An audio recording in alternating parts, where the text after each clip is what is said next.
We can all agree that Jason belongs in Dead by Daylight, and it's been overdue for quite some time. But now that he's been here and he's been in the game for at least a week, it's time to talk about it. The question I'm sure most people want to know the answer to, and the devs will want to know the answer to, is Jason fun to play as and against? If we take this question at face value, I would say yes, he's fun for both sides. Unfortunately, I think the actual answer is not definitive, as there are things that this character does well, but there's some glaring problems that I think need to be looked at. So without further ado, let's do a quick analysis.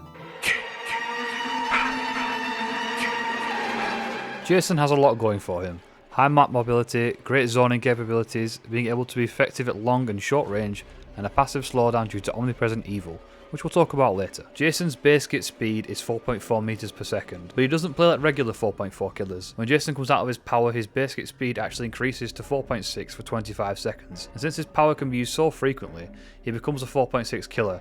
Now if I'm being honest, he's just a better version of Springtrap in every single way. Despite his perks being generally quite useless, with maybe only Silent Shadow having some potential, Jason has some incredible add-ons like Sonar Rock, which exhausts nearby survivors when he teleports to windows, pallets, or breakable doors. Corkscrew, which gives him undetectable after spearing a survivor. And the most egregious of his add-ons, Deputy Badge, which either blows up the gen while near it in omnipresent mode, or gives survivors a difficult skill check. This is a particular gripe of mine when developing add-ons for killers, so that they basically become another perk. For example, Gull's Eerie add-on just becoming barbecue and chili. Which he does not fucking need, by the way. This might be a hot take for some, and you may not agree, but I think Deputy's Badge as it is right now needs to be nerfed in some way, as it is too strong on a killer with such a high map mobility. Jason is a prime example of DBD's power creep problem, as when you compare him to other ranged killers like Huntress or Deathslinger, they can't hold a candle to him. But don't get it twisted, that's not to say I want Jason's basic power nerfed. I would rather have the other ranged killers buffed, like for example reworking Huntress's Eerie add-on as base kit instead and having it reworked into something else, which for those that don't know, it makes her 4.6 speed when she runs out of hatchets.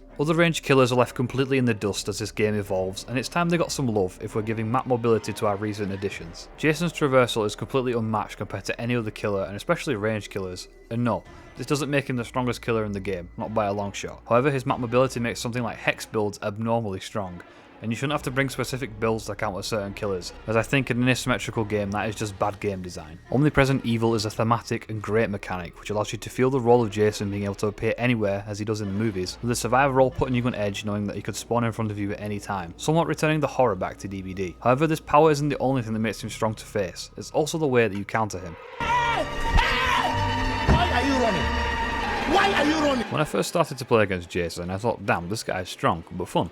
I honestly thought behaviour had struck a perfect balance for once, but as time has gone on, killers get naturally better with his kit, and maybe I'm a little bit salty and fatigued after seeing him so often, as you naturally do with a new killer, but killers have also found the cheesiest ways to use him.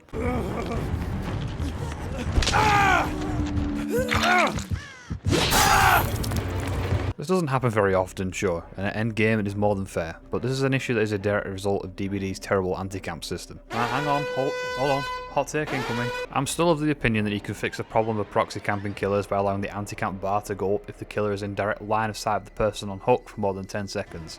But let me know in the comments what you think of the idea as to rework it, as I know there may be more nuance to it than that. I just feel like killers need a bit more of an incentive to not proximity camp, especially with killers that are effective at it like Jason is. I just feel like killers need a better incentive to not proximity camp, like some aura read on the furthest survivor away if they're near the Hulk, or I don't know, just something, just so it's better for both sides and killers aren't funneled into this particular playstyle, as it's just really boring. Sorry for the side tangent, I just feel like it was worth mentioning. Survivors now know the counter to his power is to crouch walk, as this doesn't give Jason killer instinct when he comes out of omnipresent mode, you don't scream, and Jason doesn't get any red mist from his power from the survivors. But what this now does is creates the match to go at a snail's pace. People don't want to be spotted by him even when they've had no hook states, and therefore every time he uses his power, people get off generators and start crouching around. What this results in is Jason being an absolute solo queue stomper, as even if he struggles to find people, they aren't doing the objective, putting the game to a stalemate where nobody is doing anything. Not to mention, because there are no perks on Jason actually worth using, most if not all Jason players run the exact same build and add-ons,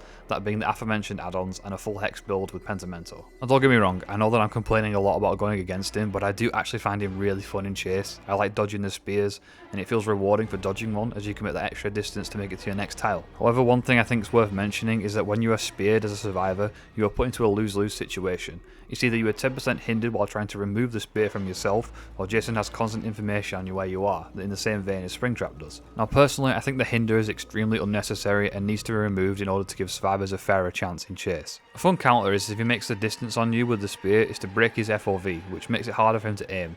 I love it when people go for crazy shots or are patient with the spear. It's the same kind of dance you do with other ranged killers, like Huntress or Springtrap. Now it's really unfortunate because a lot of Survivor mains are already of the opinion that Jason is overpowered and unplayable, which can be chalked up to a skill issue for a lot of them, but there are certain aspects to his kit like the 10% hinder when removing a spear, and a Deputy's Badge add-on that really must be looked at and resolved in order to make his killer feel better to play against. I really like Jason Voorhees as a character in DBD, and I would hate to see him get the Skull Merchant treatment because of numerous complaints, so it's worth looking at what can be changed in order to make him sure that he isn't horrible to play as, and he's still fun to play against.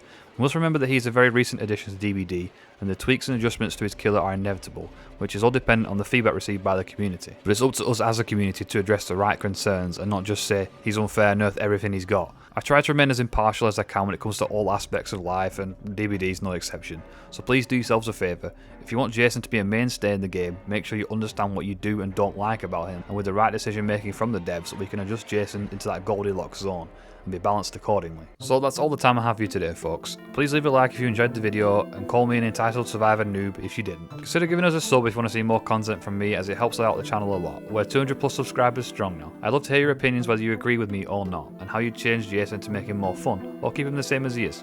Take care, and I'll see you again soon.